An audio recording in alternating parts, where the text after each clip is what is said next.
ये कहानी एक ऐसे रहस्य के ऊपर है जिसमें क्रिश्चियनिटी के दो अलग अलग समूहों के बीच के कॉन्फ्लिक्ट्स को दिखाया गया है, जिसमें एक समूह का मानना है कि जीसस क्राइस्ट की शादी हुई थी और उनके वंशज आज भी इस धरती पर मौजूद हैं। वहीं दूसरे समूह का मानना है कि ऐसा कुछ भी नहीं हुआ था, मगर कुछ ऐसे सबूत होते हैं जिससे सच्चाई पूरी दुनिया के सामने लाई जा सकती है।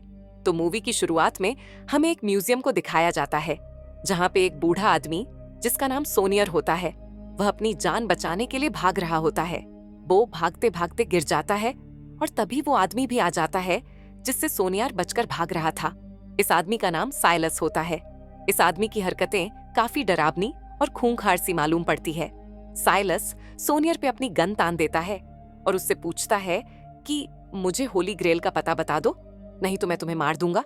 इसीलिए सोनियर उसे बता देता है कि होली ग्रेल एक चर्च में है, मगर इसके बाद भी साइलस उसे गोली मार देता है।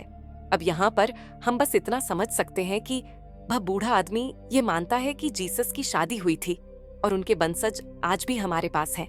मगर दूसरी तरफ साइलस उन लोगों में से है जो जीसस के वंशज को ना मानने वालों में से है। जिसके बाद सीन शिफ्ट होता है और हमें रॉबर्ट को उस क्राइम सीन पर दिखाया जाता है। दरअसल रॉबर्ट को यहाँ पर पुलिस ने बुलाया होता है। रॉबर्ट एक सिम्बायोलॉजिस्ट होता है। रॉबर्ट सिंबल्स को देखकर उसकी पूरी हिस्ट्री बता सकता है।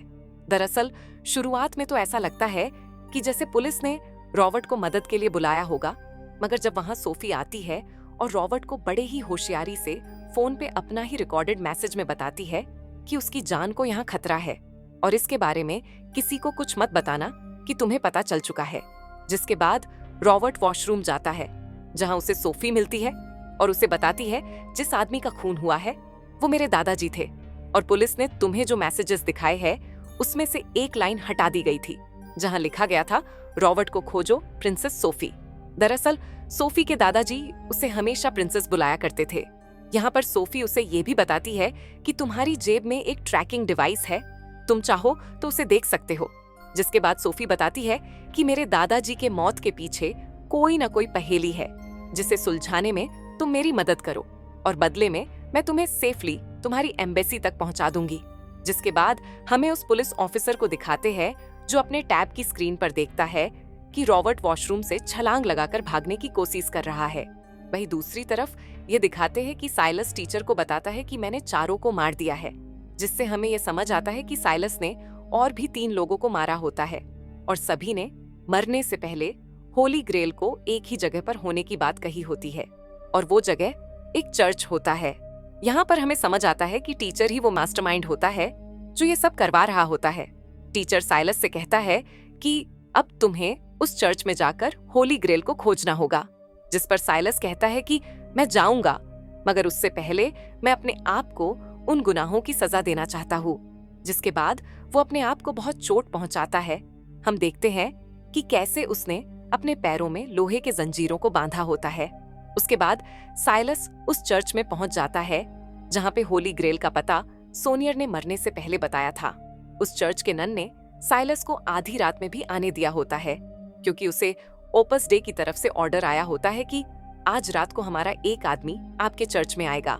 यहाँ पर हमारी समझ में आता है कि ओपस डे उन धार्मिक लोगों का समूह है जो जीसस को ईश्वर मानते थे और उनकी कोई शादी या संतान नहीं हुई थी। यहाँ पर साइलस उस चर्च में रोज लाइन के नीचे खोजना शुरू करता है, मगर उसके नीचे से उसे एक मामूली सा पत्थर मिलता है, जिसे देखकर वह समझ जाता है कि कुछ तो गड़बड़ है। जिसके बाद वो उस नन के कमरे में जाता है, जहाँ पर वो उस नन को टेलीफोन से प्रायरी ऑफ साइन के लोगों को कांटेक्ट करते देख लेता है और वह समझ जाता है कि इसी ने कुछ गड़बड़ किया है। जिसके बाद साइलस उस नन को मार देता है। अभी के लिए हम बस ये समझकर चलते हैं कि priori of sine opus day के अपोजिट लोगों का ग्रुप है। जिसके बाद हम ये देखते हैं कि रॉबर्ट और सोफी म्यूजियम से भागे नहीं थे, उन्होंने बस पुलिस को गुमराह करने के लिए ट्रैकर को एक ट्रक के अंदर फेंक दिया था, ताकि वो क्राइम स्पॉट पे खुद जाकर अच्छे से चीजों को देख और समझ सके, ताकि वो दोनों सोनियर की मर्डर की पहेली को सुलझा सके।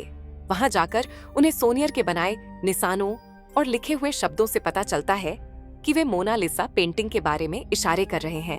और जब वो मोनालिसा पेंटिंग के पास पहुंचते हैं तो उन्हें एक और पहेली मिलती है, जिसे रॉबर्ट बहुत जल्दी से सुलझा लेता है और उसका जवाब Madonna of the rocks painting होती है। यहाँ पर हम ये समझ सकते हैं कि क्यों सोनियर ने मरने से पहले अपने मैसेज में अपनी ग्रैंड डॉटर यानी कि सोफी को रॉबर्ट की मदद लेने को कहा था। जिसके बाद वो दोनों उस पेंटिंग के पास भी पहुंच जाते हैं और वहां पर उन्हें एक की मिलती है। दरअसल वो चाबी एक स्पेशल बैंक की होती है जहां पे वे दोनों जाने के लिए निकलते हैं। हालांकि रास्ते में उन्हें पुलिस पकड़ने की कोशिश करती है, मगर सोफी जैसे तैसे करके अपने कार से बच निकलती है। जिसके बाद वे दोनों बैंक पहुंचते हैं जहां पे वो जैसे ही चाबी को मशीन में इंसर्ट करते हैं उनसे पासवर्ड मांगा जाता है, जिसे सोनियर ने बड़े ही सीक्रेट तरीके से अपने मरने से पहले वहां पे लिखा होता है, जिसका इस्तेमाल करके वे दोनों लॉकर को खोल लेते हैं जिसमें से क्रिप्टिक्स निकलता है।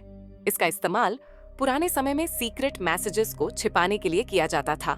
दरअसल इसी क्रिप्टिक्स में होली ग्रेल यानी कि मैरी मैग्डलेन की कब्र का पता लिखा होता है। इस क्रिप्टिक्स को सिर्फ 5 लेटर्स के कॉम्बिनेशन से बने एक खास शब्द से ही खोला जा सकता है। अगर किसी ने उसे फोर्सली खोलने की कोशिश की तो उसमें रखी हुई लिक्विड की सीसी टूट जाएगी और अंदर लिखे हुए शब्द भी खत्म हो जाएगा।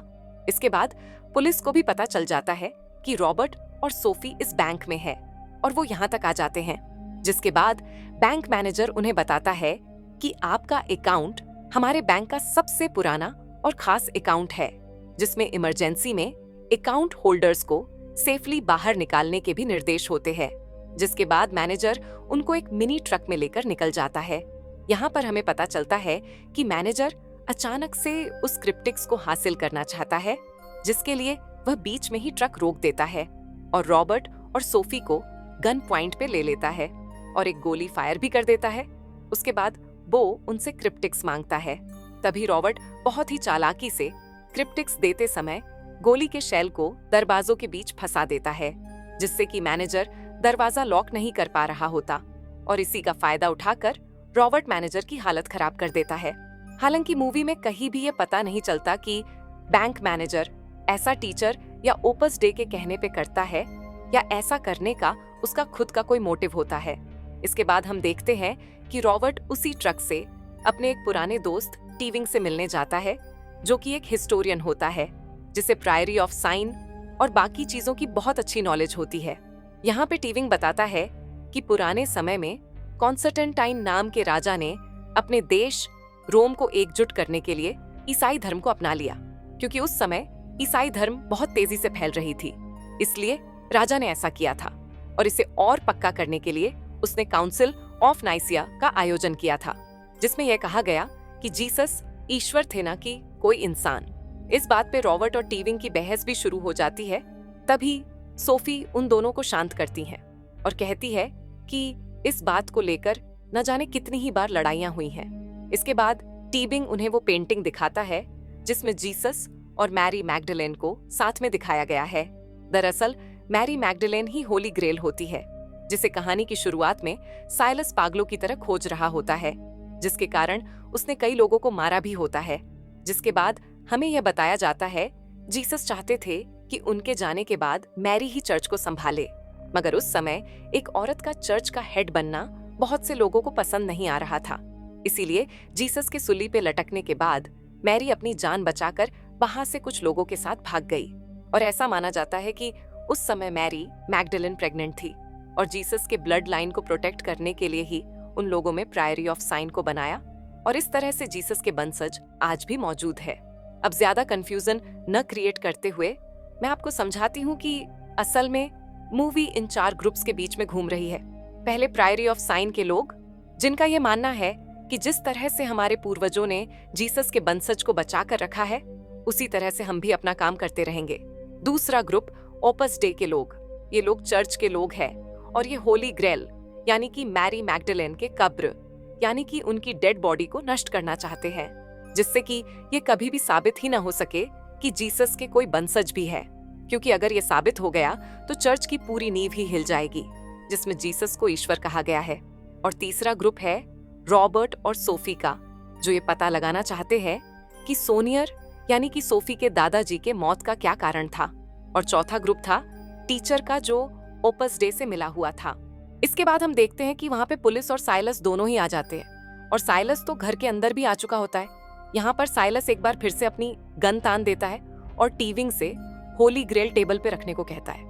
मगर यहाँ पर हम देखते हैं कि वह हैंडीकैप होने के बाद भी साइलस जैसे डरावने आदमी पर अपनी छड़ी से वार कर देता है, जिसके बाद बेचारे साइलस को ये लोग बंदी बना लेते हैं। उसके बाद हम देखते हैं कि वे लोग टीविंग के प्लेन से लंदन के एक टेम्पल चर्च में जाते हैं, जहां पर उन्हें होली ग्रेल का अगला क्लू मिल सकता है। हमें यहाँ पर एक बहुत ही सीरियस और फनी सीन देखने को मिलता है। यहाँ पर हम उस हेड पुलिस ऑफिसर को देखते हैं जो बहुत ही इमोशनल होके अपने जूनियर को बताता है कि बिशप, जो ओपस डे का मेंबर है, उसने मुझे बताया है कि रॉबर्ट ने खुद चर्च में आके बिशप को बताया है कि रॉबर्ट एक क्रिमिनल है। जिस बात से बिशप बहुत परेशान होता है और हेड ऑफिसर को कहता है कि रॉबर्ट को गिरफ्तार कर लो। यहाँ पर हम समझ सकते हैं कि इन दोनों ही ऑफिसर का गंदा कटने वाला है। और तो और जब ये लोग टीविंग के प्लेन को पकड़ने जाते हैं, तब रॉबर्ट, सोफी और साइलस को बहुत ही चालाकी से पहले ही कार के अंदर छिपा दिया होता है और टीविंग और उसका असिस्टेंट खुद तब प्लेन से उतरने का नाटक करते हैं जब पुलिस की कार उनको घेर रही होती है। यहाँ पर हम ये समझ सकते हैं कि इस पुलिस ऑफिसर का हर बार काटा गया है। इसके बाद से कहानी और भी दिलचस्प और पेचीदा होने वाली है। अब हम रॉबर्ट, सोफी और टीविंग को उस टेम्पल में देखते हैं जहाँ पर उन्हें कुछ मिल सकता है, मगर वहां जाते ही उन्हें यह समझ में आ जाता है कि वे गलत जगह आ गए हैं। लेकिन तभी पता नहीं कैसे वहां पर साइलस आ जाता है और इस बार वो सोफी की गर्दन पे चाकू रख देता है। और तभी हम देखते हैं कि अचानक से टीविंग का असिस्टेंट भी साइलस की साइड हो जाता है और रॉबर्ट को गन पॉइंट पे ले लेता है और अपने मास्टर टीविंग को एक जोर का तमाचा भी मार देता है। उसके बाद असिस्टेंट क्रिप्टिक्स भी ले लेता है, जिसके बाद हम ये देखते हैं कि साइलस टीविंग को ले जाता है और असिस्टेंट सोफी और रॉबर्ट पे गोलियां चलाने लगता है, मगर वे दोनों जैसे तैसे करके अपनी जान बचाकर भाग जाते हैं। जिसके बाद हम देखते हैं कि रॉबर्ट और सोफी उस जगह पहुंच जाते हैं जहां पर उन्हें होली ग्रेल के बारे में पता चल सकता है। ये जगह सर आइजक न्यूटन की कब्र होती है, मगर यहाँ पे हमें ये पता चलता है कि टीविंग तो यहाँ पहले से ही पहुंचा हुआ है। अब यहाँ से हम टीविंग की हरकतों को देखकर ये समझ सकते हैं कि वो चौथा ग्रुप जिसमें टीचर है, असल में टीविंग ही वह टीचर है। इस पूरे गेम के पीछे का मास्टरमाइंड, उसी ने अपने असिस्टेंट के साथ मिलकर यह सब नाटक किया था ताकि उसे असली होली ग्रेल मिल सके, और इसके लिए वो कुछ भी कर सकता है। उसने अपने असिस्टेंट को भी मार दिया होता है और उसी के फोन से पुलिस को बिशप और साइलस के कारनामों का प्रूफ भी दे दिया होता है। ये टीविंग इतना तेज होता है कि इसने साइलस और बिशप को भी एक ही घर में भेज दिया होता है, जहाँ पे अब वो पुलिस को भेजने वाला है। दरअसल टीविंग इतना सब कुछ इसीलिए कर रहा होता है क्योंकि वो होली ग्रेल को खोजकर अपना नाम इतिहास के सबसे बड़े खोजकर्ता के रूप में दर्ज कराना चाहता है। एक ऐसा खोजकर्ता जिसने पूरे ईसाई धर्म, पूरी इंसानियत की सोच को हिलाकर रख दी। अब इतना सब समझने के बाद हमें यह दिखाया जाता है कि टीविंग कहता है कि मैं सोचता था कि क्रिप्टिक्स को मैं अकेला ही खोल सकता हूँ, मगर मैं गलत था।